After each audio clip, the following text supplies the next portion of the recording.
పెరగాల్సింది తగ్గుతుంది. వెంకటేశ్వర్ గారు ఏదో చెప్పాలనుకుంటున్నారు, చెప్పండి వెంకటేశ్వర్ గారు చెప్పండి. గత పిఆర్స్ ఏం జరిగిందంటే రెగ్యులర్ ఉద్యోగస్తులకు సింగిల్ మాస్టర్ స్కేల్ కింద పిఆర్స్ ఇచ్చారు మేడం. ఆర్టిజన్లకు కూడా సింగిల్ మాస్టర్ స్కేల్ కింద ఇచ్చారు, కానీ మేము దానికి ఏపీఎస్సిబి సర్వీస్ రూల్స్ మీకు లేవు కాబట్టి మీకు ఆ సింగిల్ మాస్టర్ స్కేల్ అనేది ఇంప్లిమెంటేషన్ కాదని హెచ్ఆర్ఏని కోసిరు మేడం. మరి మేము సింగిల్ మాస్టర్ స్కేల్ కిందకి రానప్పుడు మా హెచ్ఆర్ఏని కూడా కట్ చేయకూడదు కదా మేడం. 20%, 15%, 12% అట్లా ఉండేది. అట్లాంటి హెచ్ఆర్ఏను 18%, 13%, 11% తీసుకొచ్చారు. అట్లా కూడా మాకు అన్యాయమే చేసిరు మేడం. వెంకటేశ్వర్లు గారు, అంతిమంగా ఈ సమస్యలు ప్రభుత్వం దగ్గరికి వెళ్ళాలి, ప్రభుత్వం ఏమైనా చర్చలకు పిలవాలి. మీ ఉద్యమం మొత్తానికి ప్రజల మద్దతు కూడా ఉండాలి. ప్రజలు వీక్షిస్తున్నారు, జీ తెలుగు న్యూస్ వేదికగా మీ సమస్యలన్నీ కూడా వాళ్ళ దృష్టికి తీసుకెళ్తున్నాం.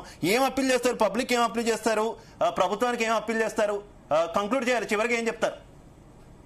మేమైతే గౌరవప్రదంగానే చెప్తున్నాం సార్. ప్రభుత్వానికి ఇప్పటికైతే మేము ప్రతిపక్షాలను ఇన్వైట్ చేయలేదు, వేరే రాజకీయ పార్టీలను కూడా మా ఉద్యమంలకు ఇన్వైట్ చేయలేదు, ఎక్కడ కూడా వాళ్ళ పార్టిసిపేట్ చేయలేదు సార్. ఈ రోజు నుండి కొంచెం అక్కడక్కడ హరీష్ రావు గారు సిద్దిపేటలోకి వచ్చినట్టున్నారు, అక్కడక్కడ జరుగుతుంది. కానీ ఏంటంటే మేమైతే ఎక్కడ ఇన్వైట్ చేయలే. వాస్తవం చెప్పాలంటే మేడం, మా డిపార్ట్మెంట్ లో గ్రేడ్ 1 అయినా కానీ, గ్రేడ్ 2 అయినా కానీ, గ్రేడ్ 3 అయినా కానీ ఒక ఉద్యోగి చనిపోతే వాళ్ళకు, వాళ్ళ పిల్లలకో లేకపోతే వాళ్ళ భార్యకో ఇచ్చే ఉద్యోగం కారుణ్య నియామకం కింద ఇస్తే 9,600 బేసిక్ మేడం. చాలా భయంకరం ఇక వాళ్ళ పరిస్థితి.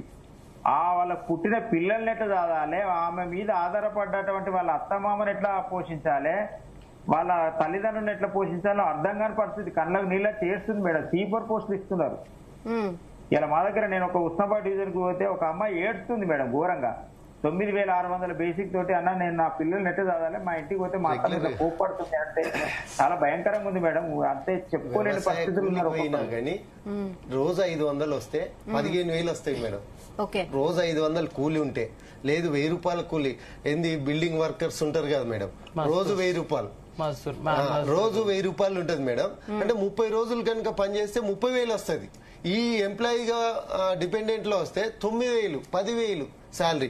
దాంతోపాటు మేడం మేము ఒకటే చెప్పదలుచుకున్నాం ప్రభుత్వానికి, యాజమాన్యానికి. మేము చెప్పదలుచుకుంది ఏంటంటే మాతో చర్చలు జరపండి, మాతో జరిపి ఏమి ఇయ్యగలుగుతాం, ఏమి ఇయ్యలేము, ఎందుకు ఇయ్యలేము, ఏమేమి కమిటీ చేస్తారు, ఏదో రకంగా మాకు న్యాయం చేయాలని కోరుతున్నాం మేడం. దాంతోపాటు ప్రజలు, రైతులకు మేము కింది స్థాయిలో అనుబంధంగా ప్రభుత్వ పథకాలు అమలయ్యేటట్టు వాళ్లకు వివరిస్తూ, వాళ్లకు 24 గంటల కరెంట్ ఇవ్వడంలో కావచ్చు, అదేవిధంగా గృహజ్యోతి అమల్లో కావచ్చు, ప్రతిదీ ప్రజలతో మమేకమయ్యేది మేమే కింది స్థాయిలో. కాబట్టి ప్రజలకు కూడా రిక్వెస్ట్ చేస్తున్నాం, ప్రభుత్వానికి రిక్వెస్ట్ చేస్తున్నాం. ఏదన్నా ఇబ్బంది జరిగితే, కరెంటు పరంగా ఇంటరప్షన్ జరిగితే ప్రజలు మమ్మల్ని ఆలోచించాలి. మా బాధల కోసం మేము ఈరోజు పోరాడుతా ఉన్నాం.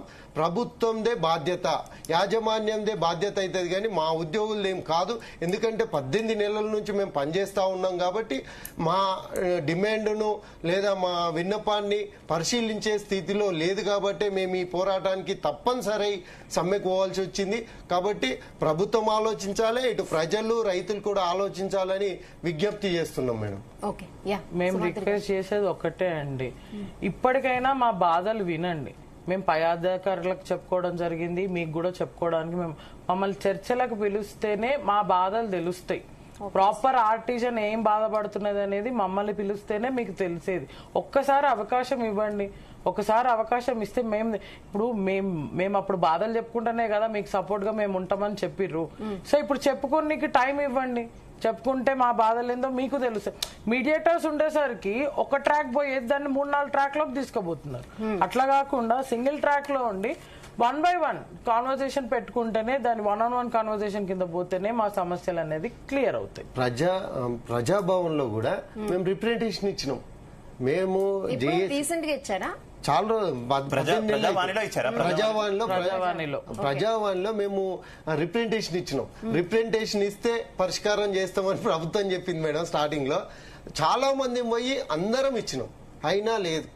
కాబట్టే ఇప్పుడు తప్పనిసరి పోరాటానికి రావాల్సి వచ్చింది. సో పోరాటమే ఫైనల్, ఇంకా వాళ్ళ హెచ్చరికలు ఏం పట్టించుకునే పరిస్థితి లేదా? జీవితమే పోతున్నాక ఇంకా హెచ్చరికలు. సో ప్రజావాణి నుంచి ప్రజాక్షేత్రం వరకు ఒకటే పోరాటం. అంతే మేడం, 100%. మేడం ఇప్పుడు ఆల్రెడీ మేము 3 నెలల నుండి దఫదఫాలుగా ఆ కార్యక్రమాలు చేసుకుంటే వచ్చినాం మేడం. ఇక ఓపిక సహనం నశించే కార్మికులు భయం వేయట్లేదా? ప్రభుత్వంతో పోరాటం కదా, ఉద్యోగం పోయినా ఫామ్ చేస్తేనే కదండి ప్రభుత్వం వచ్చింది. మొత్తం మునిగినాం మేడం, చలి పెట్టదు. ఉద్యోగం పోయినా పర్లే కానీ ఈ జీవితం ఇది కాదు, ఇక్కడికి వెళ్ళి పులిష్టపడాలనే నిర్ణయం తీసుకున్నాం మేడం. అందరు కార్మికులు ముక్త ఖండంతో 30,000 మంది కార్మికులు కనీసం ధర్నా చేద్దామంటే ఎక్కడైతే జాబ్ చేస్తున్నామో అక్కడ పర్మిషన్స్ ఇస్తలేరు. మేము అదే రోడ్డు మీద నడుచుకుంటా మింట్ కాంపౌండ్ పోయి చేస్తున్నాం. కానీ ఎంత సామాన్య ప్రజలకు కొంచెం మరి ఇబ్బందులు అవుతున్నాయి కదా, ఆ విషయంలో ఏమైనా ఆలోచిస్తారా? మేము సామాన్యులమే కదా, మేము ఇబ్బంది ఈ ప్రభుత్వంలో మేము భాగస్వామ్యమే, ఈ ప్రజాపాలనలో మేము ప్రజలమే, మా బాధలు కూడా పట్టించుకోవాలని ప్రభుత్వానికి రిక్వెస్ట్ చేస్తున్నాం. సమస్యలు మీ ఇబ్బందుల్లో ఖచ్చితంగా న్యాయం ఉంది కాబట్టి ప్రజలు కూడా అర్థం చేసుకుంటారు. అలాగే జీ తెలుగు న్యూస్ కూడా ఈ సమస్యలన్నింటినీ కూడా ప్రజల దృష్టికి తీసుకెళ్లి అలాగే ప్రభుత్వం దృష్టికి కూడా తీసుకెళ్లేటటువంటి ప్రయత్నం అయితే ఖచ్చితంగా కూడా చేస్తూనే ఉంటుంది. వెంకటేశ్వర్ గారు థ్యాంక్ యూ,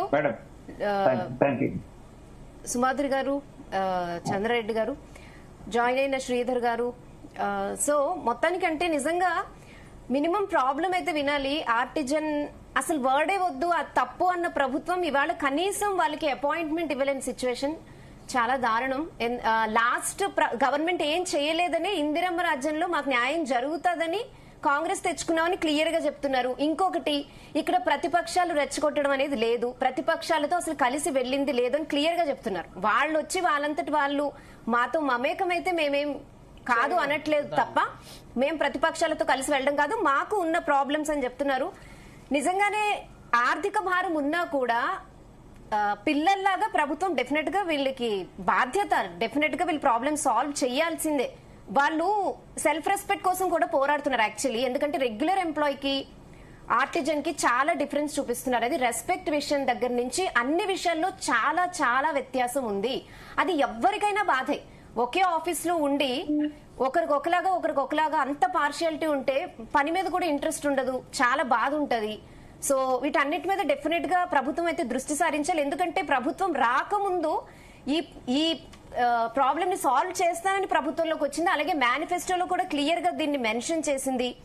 అండ్ సుమాధురి గారు చెప్పినట్టు వీళ్ళకి క్వాలిఫికేషన్ తగ్గ జాబ్ రోల్ ఉండాలి. మెయిన్ బేసిక్ థింగ్స్ అడుగుతున్నారు. శాలరీస్ కరెక్ట్ గా ఉండాలి, ప్రమోషన్స్ రావాలి, ఇంక్రిమెంట్స్ కావాలి, అలాగే అలవెన్స్ ఉండాలి. అన్నిటికన్నా ముఖ్యం లీవ్స్ చాలా చాలా ఇంపార్టెంట్. ఇప్పుడున్న స్ట్రెస్ లైఫ్ లో డెఫినెట్ గా ప్రతి ఉద్యోగికి ఇదొక హక్కు, లేకపోతే అస్సలు పని చేయలేరు, వాళ్ళ హెల్త్ పాడవుతుంది. ఇంకొకటి, హెల్త్ అనగానే కనీసం వాళ్ళకి హెల్త్ కార్డ్స్ కూడా లేవు, చాలా తక్కువ లిమిట్ అనేది, చాలా 2 lakhs ఉంది. క్యాన్సర్ పేషెంట్ కి 2 lakhs ఏ మూలకి రాదు అని వాళ్ళు క్లియర్ గా చెప్తున్నారు. సో జీ తెలుగు న్యూస్ వేదికగా మేమైతే మా బాధ్యతగా ప్రభుత్వానికి మేము చెప్తున్నాం, వీళ్ళైతే చర్చలకి రెడీగా ఉన్నారు, చర్చలకి రాలేదు అన్నది తప్పు, అబద్ధం అని చెప్తున్నారు క్లియర్ గా.